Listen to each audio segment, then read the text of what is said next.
સસલાનો કેવા કલરનું હોય? હા. ગોળું હોય, ગુલાબી હોય અને ચીકણી કલર જેવું હોય. આનો કલર કેવો છે? કેવો છે? હા. પગ કેટલા?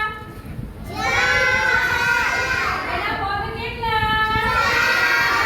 અને એના શિંગડા? શિંગડા 6?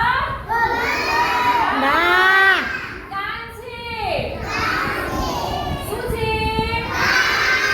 કેટલા? કેટલા છે? કેટલા કાન છે?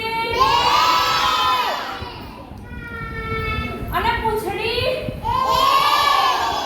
તમાર પૂંછડી છે? પૂંછડી